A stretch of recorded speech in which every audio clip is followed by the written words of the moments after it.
Perkenalkan, saya Putri dari STKIP Widya Yuwana. Saat ini mahasiswa semester 4. Saya Andrew Saldu, asal saya dari Sumatera tepatnya di Pulau Mentawai. Perkenalkan, nama saya Milka Kusuma, asal saya dari Kalimantan Barat.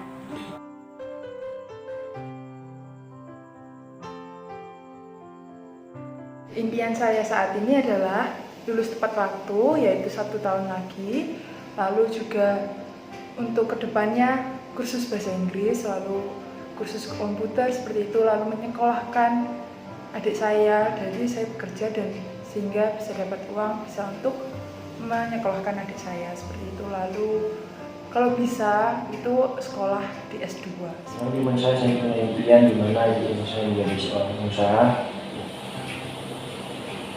Impian tersebut harus benar-benar saya capai. Saya memiliki sebuah impian. Impian saya mau menjadi orang yang sukses dan bisa membanggakan kedua orang tua saya.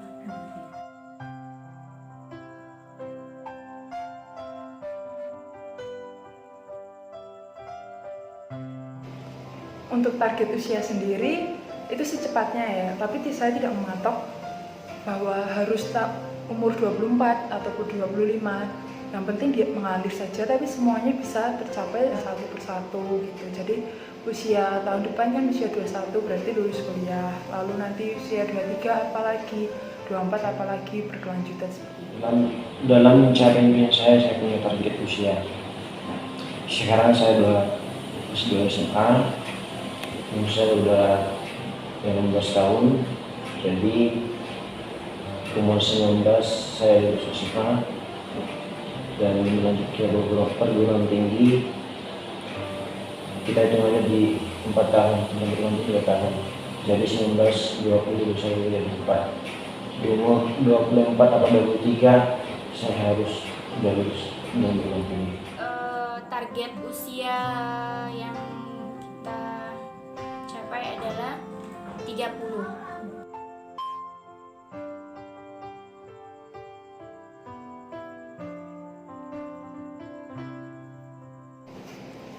Bagaimana cara meraihnya itu dengan terus berusaha ya, walaupun terkadang itu ada fase dimana kita merasa down, saya merasa kok capek banget ya, lelah, kesel kayak gitu. Ya nggak apa-apa, nikmati dulu rasa keselnya, rasa capeknya dinikmati, tapi jangan lupa untuk kalau kita tuh punya mimpi ke depannya, jadi harus tetap berjalan kayak gitu. Hari ini boleh berhenti, tapi besok itu kalau orang bilang tuh harus berlari seperti itu. Karena kita nggak bisa orang kok slow terus lurus terus, tapi impian yang diinginkan tuh banyak. Impiannya itu cita-citanya itu tinggi-tinggi, tapi nggak ada usaha sama sekali. Jadi cara untuk menempuh impian itu ya dengan berusaha terus, walaupun gagal, walaupun capek, walaupun lelah, itu harus tetap dapat impian saya dapat terwujud. Yang harus saya lakukan yaitu yang pertama itu menyerahkan itu ke dalam tangan Tuhan.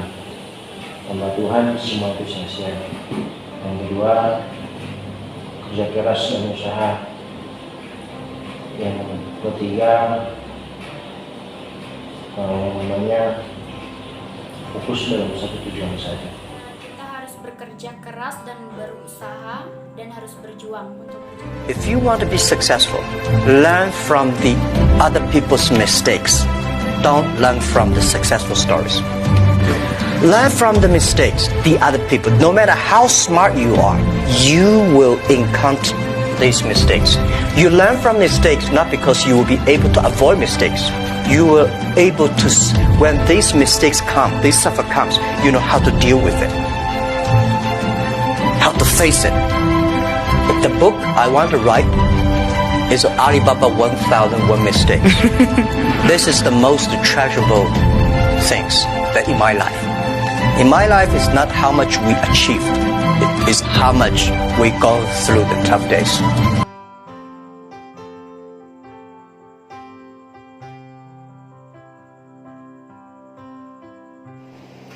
Oke, definisi sukses itu beda-beda tiap orang. Ada yang mengatakan sukses itu harus kaya materi, atau harus dikelilingi oleh orang-orang penting, atau punya jabatan yang tinggi seperti itu. Tapi kalau menurut saya sendiri, sukses itu adalah ketika saya bisa merasa nyaman, ketika saya merasa bahagia saat itu, dan ketika saya berguna untuk orang-orang di sekeliling saya, keluarga saya, tetangga saya, bahkan orang-orang yang pernah saya jumpai. Walaupun itu sederhana, tapi kalau saya bisa memberi bagi orang lain, itulah Sukses merupakan suatu perjalanan hidup di mana seseorang menempuh hidup dari nol hingga mencapai ke titik yang tinggi, dari yang tak ada menjadi hidup yang luar biasa. Ya, definisi sukses menurut saya ya kita harus bisa menghasilkan uang itu kita harus bekerja keras. Contohnya bisa membuat kue, hasil dari kue itu kita bisa kita jual dan bisa mendapatkan uang. When you're starting a business, it's actually you are nobody. You don't have a capital, you don't have a network, you don't have a knowledge, you don't have the experience. This is a real challenge. The most important thing is in that time, I have to try. Trial and error. Whatever, a lot of mistake I make it. That is also the learning process. I always remember about what the Charles Darwin is talking about. It's actually not the strongest and smartest species will be survived, but it's actually the most adaptable. For me, success is about how much is actually you can be becoming a good people to contribute a lot to your society, to your people, to your country, to the world.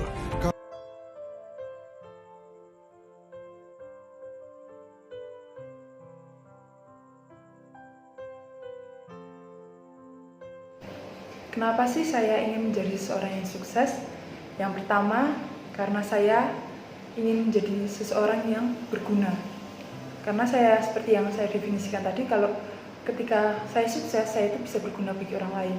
Jadi, kenapa saya harus sukses? Itu agar saya bisa menjadi berkat bagi sesama. Dan saya juga merasa bahagia ketika saya sukses, walaupun kebahagiaan sendiri itu bukan hanya berasal dari kesuksesan.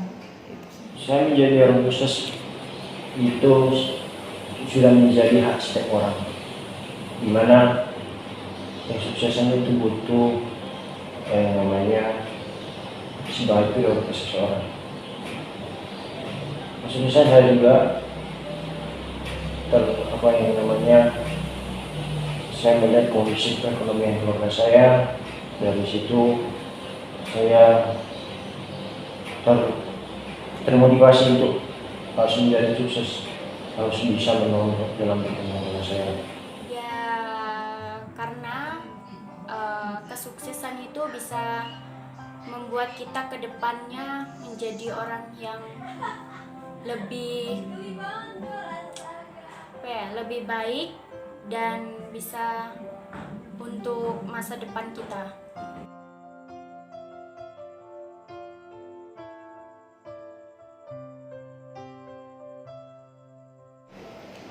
Oke, orang yang membuat saya termotivasi untuk menjadi sukses adalah keluarga saya, terutama ibu saya.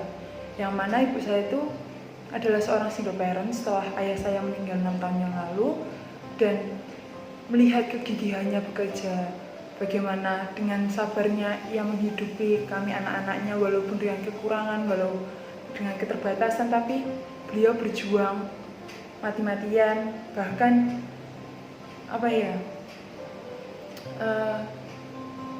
rasa lelah itu udah nggak ada.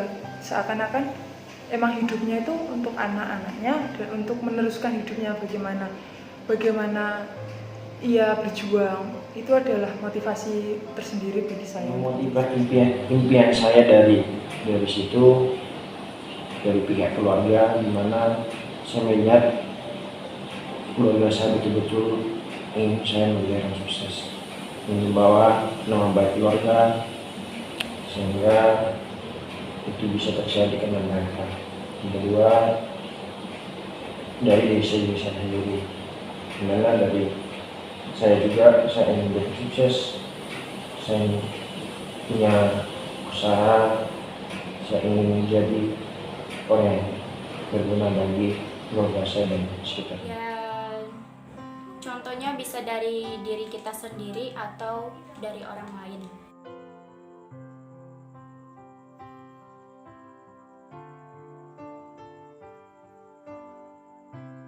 Titik balik yang membuat saya ingin segera mencapai kesuksesan saya adalah ketika ayah saya meninggal 6 tahun yang lalu.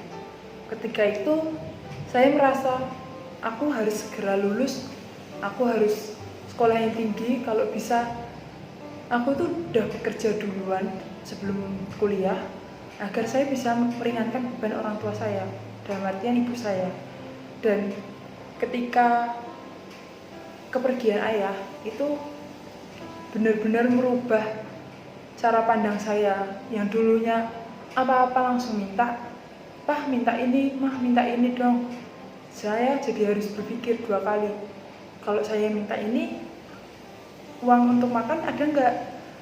Kalau saya memaksakan kebutuhan saya, maksudnya keinginan pribadi saya saat ini langsung, kira-kira ini penting nggak untuk saya saat ini? Jadi kayak titik balik saat itu, aku harus segera kerja. Dengan kerja aku bisa dapat uang sendiri dan dengan itu aku bisa membantu ibu, membantu kakak, membantu adik, menyekolahkan adik seperti itu dan bisa. Yang namanya saya punya peristiwa di mana di saat saya mengalami kecelakaan. Dari situ saya kecelakaan dan pulang kampung. Pas pulang kampung itu pas peristiwa ayah saya dalam keadaan sedih. Di situ saya melihat betapa sulitnya, betapa sebenarnya saya mencari biaya pengobatan di sana, di situ tak ketemu satupun obat yang dapat mengobati sakit karena kekurangan biaya rumah sakit. Dari situ saya terinspirasi bagaimana kenapa kami tidak bisa, sedangkan orang lain bisa. Dari situ saya terinspirasi, ya saya menjadi orang sukses tanpa Tuhan. Mungkin saya bisa menolong orang lain juga, saya juga bisa menolong keluarga saya sekalipun itu sudah terlambat. Ya, ada contohnya saat kita bekerja. Misalnya kita bekerja itu kita jatuh, dan saat kita jatuh itu kita harus bangkit lagi dan berjuang untuk bisa meraih kesuksesan itu.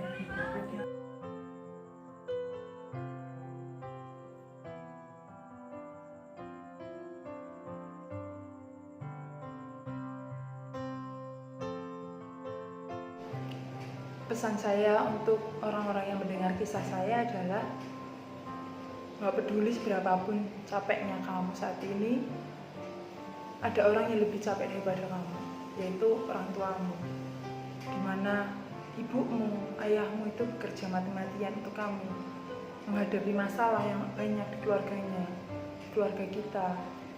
Tapi itu semua nggak membuat mereka itu menyerah, nggak membuat mereka itu udah, aku mending berhenti dan aku biasa aja, nggak usah ngurusin anak-anakku, nggak usah ngurusin keluargaku. Tapi walaupun ada masalah, orang tua kita itu tetap berjuang gitu loh, menyelesaikan masalahnya satu persatu, walaupun terlihat berat, walaupun rasanya sulit banget untuk dilalui. Tapi mereka itu adalah sosok yang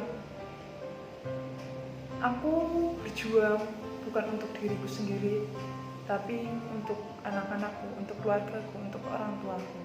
Jadi walaupun kamu, walaupun saya itu merasa lelah, ingat bahwa ada perjuangan orang-orang yang dibalik kesuksesan kita saat ini itu yang berjuang untuk kita. Jadi jangan menyerah dan terus bekerja.